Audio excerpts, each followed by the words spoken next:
Hi guys, Tipsy Media here. Alright, so today we are going to talk about Yemi Alade.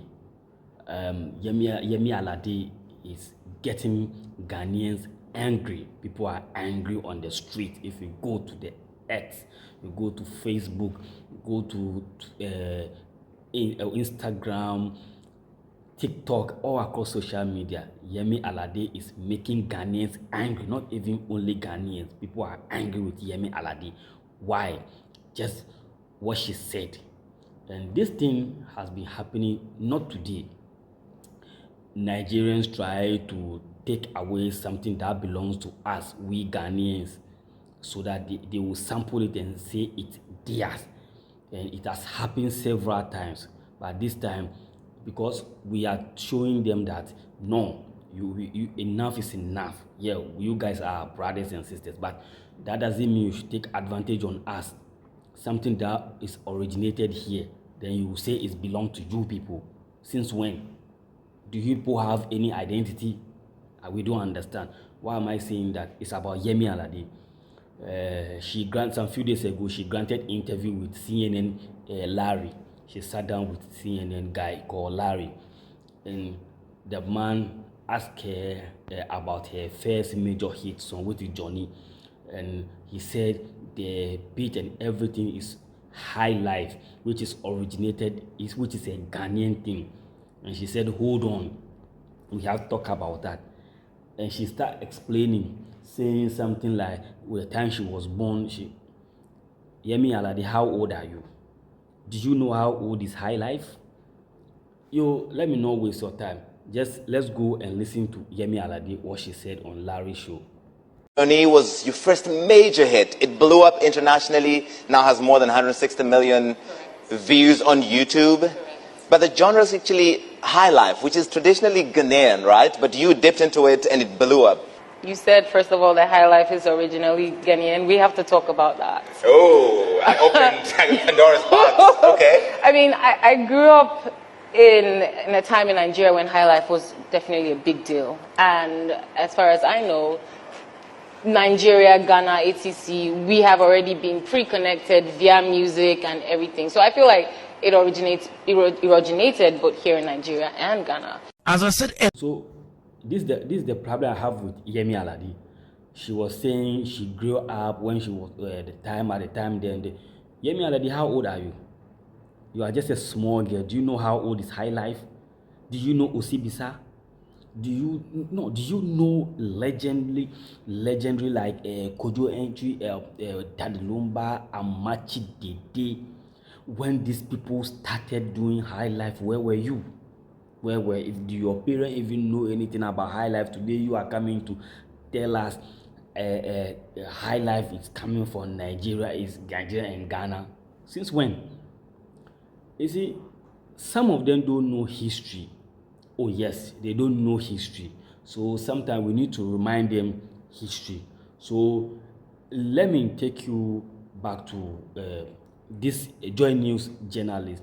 He gave some history about HighLife, the year HighLife was originated here in Ghana.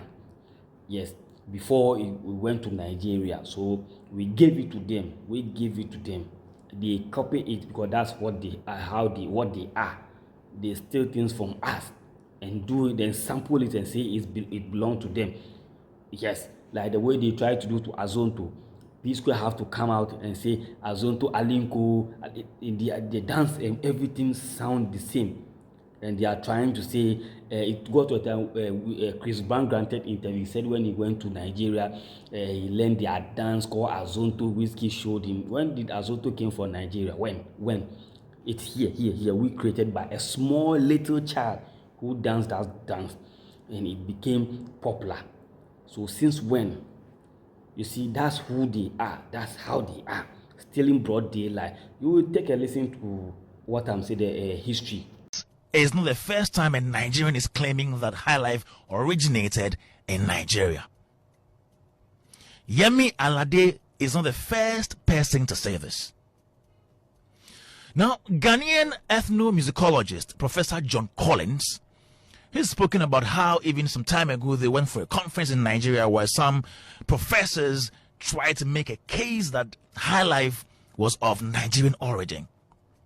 But there is enough evidence to show that HighLife, which is an evolved version of Ghana's Osibi Saba and Adaha, is of Ghanaian origin.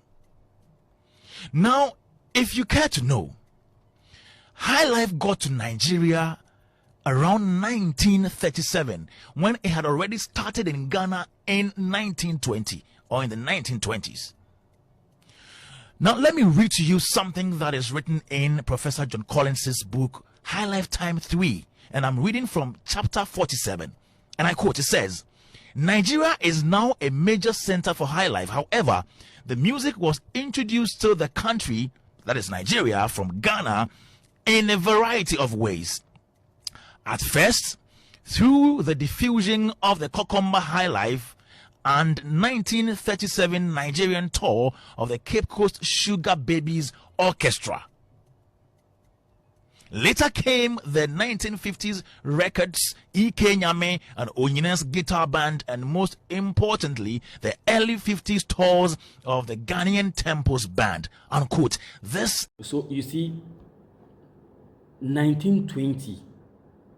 And which year did you people get HighLife, which is coming? We gave it to them. And you know, I love some of the Nigerians because they know the truth. Yes, we have some of our their musicians, like they be cool, plus we Ghanaians like Pato Rankin and co, see Davido and co. But there's this legendary man, he's an actor, Peter Duce. He also said something which Yemi Alade for listening before she would go out there talk that gibberish. So also take a listen to what Peter Eduche said about HighLife and where HighLife was coming from. Just take a listen. First of all, let's talk about Ghanaian music. There was a guy called E.T. Mensah. He began it all. He gave us Day by Day, and then Africa, the home of freedom. Ghana, the land of freedom. Then after E.T. Mensah, we have the Black Beats of Ghana, led by King Bruce.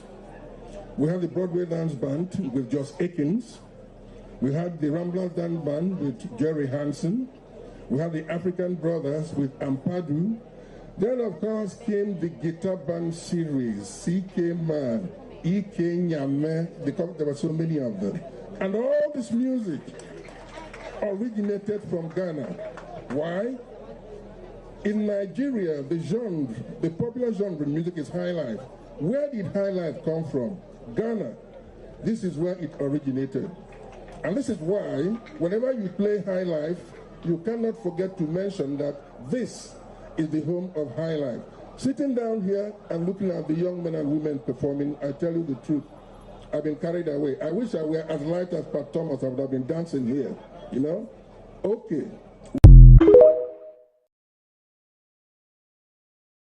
He's one of their finest actors in Nigeria. And he has given us our flowers. He has saluted us. He didn't say HighLife was coming from, because he can even give back to Yemi Alade. So he know what he's saying. And you, Yemi Alade, a small girl, you have to come out and trying to school us. And you know, the annoying part is that I didn't see some of these HighLife artists, like the old and the new, saying something about it. It took one man, Stonebwoy, who got up and even scolded Yemi Alade. It's very, very, very annoying when sometimes you sit down and you watch people destroyed everything that you built, and they are trying to claim ownership of everything. Like you doing your song, and then somebody will just get up and say the song belongs to me. How are you going to feel? That's what Stonebwoy did. He got up, he scolded her. After her interview, Stonebwoy got angry when he saw it, so he also went straight to X, social media, and this is what our boy, one guard, Stonebwoy, said. All respect highly due, but Ghana will forever remain the physical and spiritual origin of high life music. And he wrote, 1920, the time Ghana originate high life. And he continued, the foundation and the biggest contribution to the African sound and some global sounds. Yes, sense. Yemi Alade, where were you born? When they born you, they come talk us the history about high life, something that we created it. They feel shame. That's what you guys do. You get up. Even movie, let's not talk about movie. Even the same music, Fela Kuti, even granted interview, he said he stole Afrobeat from Ghana and he took it to Nigeria. Movies, where did you learn movies from? Is it not from us? All because of our leaders. They don't focus on certain things. They don't focus on other things. We don't have investors who don't come in. And some of our people too are part. When someone trusts you, invest in you, you try to mess him up. So it's the reason why these Nigerians will always claim ownership of our properties every day, anytime. P Square, like I said, P Square did the same thing. Samini have to come in and bash them. It didn't pick, and the whole world know where Azonto came from. Azonto is from Ghana, but they tried to steal it, and they sampled. They said Alinko, and the dance and everything they took it, and they were dancing, trying to claim ownership of it. And Samini got up and bashed them. The same thing happened recently too. Like I said, Whiskey to granted interview, and he trying to say like Azonto is coming from Nigeria. Yemi Alade, today you are trying to say HighLife is coming from Nigeria. We don't share anything with you guys. Everything you stole it from us. Give us the respect and stop this nonsense, guys. This is wrong. Anyway, kindly subscribe to the YouTube channel, comment, like, and share, and please press the notification bell so every video I post, you'll be the first person to see it. Bless, bless, bless. And don't mind Yemi Alade. Don't mind her. She's a confused woman, confused actress or artist. Don't mind her. Peace out.